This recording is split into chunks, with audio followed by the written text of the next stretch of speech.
बिस्मिल्लाहिर्रहमानिर्रहीम। अस्सलाम वालेकुम नाजरीन, आप देख रहे हैं मेरा यूट्यूब चैनल। मैं हूं नवीद अहमद बड़ैच।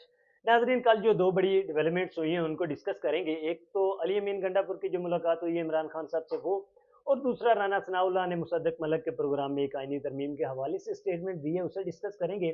तो इन सबसे पहले मेरी आपसे गुजारिश है कि आप मेरे चैनल को सब्सक्राइब कर दें। तो नाजरीन, सबसे पहले हम डिस्कस करेंगे राना सनाउल्लाह साहब को, जो उन्होंने मुसद्दक मलिक साहब के प्रोग्राम में स्टेटमेंट दिया आईनी तरमीम के हवाले से। इसकी बाकी जो सारी थ्योरी है उससे तो नहीं डिस्कस करेंगे, लेकिन जो चंद पहलू उन्होंने डिस्कस किए वो आपके सामने रखेंगे। वो कहते हैं कि यही जो सुप्रीम कोर्ट के 3 बड़े जजेस हैं, इसे ही हम आईनी अदालतें जो ला रहे हैं उसके अंदर हायर करेंगे इनमें से एक जज को।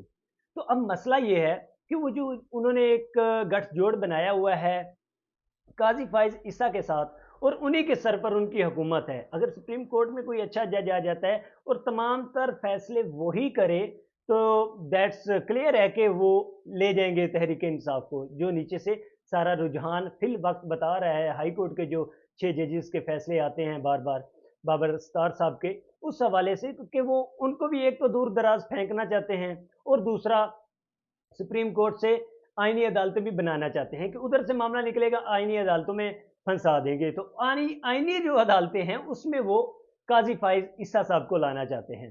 तो अब इशू ये है, जब काजी फाइज ईसा साहब उधर चले जाएंगे तो मामला तो वही रहेगा, और जब 3 जजेस वही उधर फैसले देते हैं, उनमें से एक ने इधर आना है, तो मसला तो वही का वही खड़ा है, कोई तब्दीली तो नहीं आएगी। लेकिन तब्दीली एक है कि वो उनको जफ्फी डालकर ही रखना चाहते हैं, और उनको इधर लाकर इमरान खान साहब के लिए मजीद मुश्किलात पैदा करना चाहते हैं।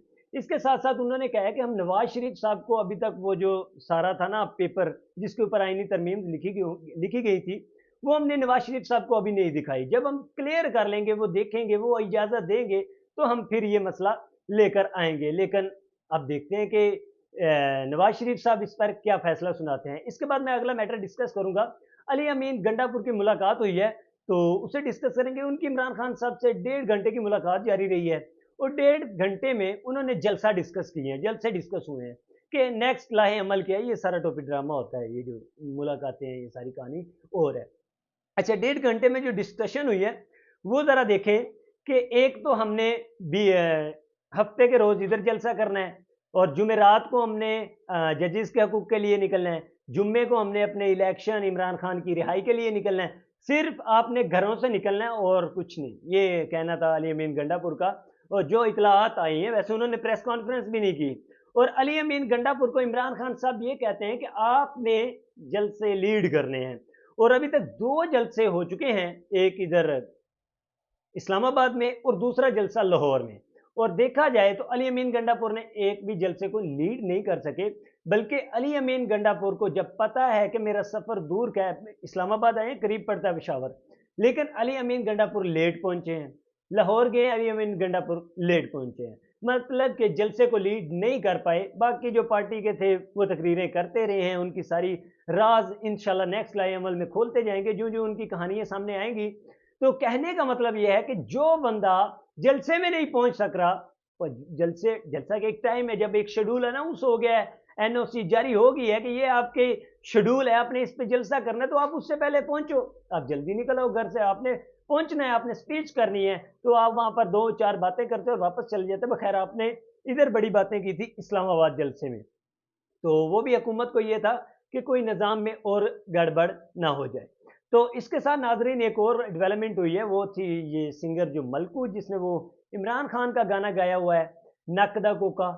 तो उनको अब यूके ने 10 साल के लिए मतलब कि फारग करार कर दिया है, करार दे दिया कि आप इधर अब कोई भी कंसर्ट नहीं कर सकते। वो भी उन्होंने उनके 3 शहरों में एनओसी मतलब उनकी जो परमिशन ग्रांटेड होती हैं वो लिए बगैर उन्होंने वहाँ पर प्रोग्राम कर दिए हैं। तो इसके बावजूद उन्होंने अब उधर उनका जाना मना कर दिया है, मतलब कि आप उधर नहीं कर सकते अपने कंसर्ट्स।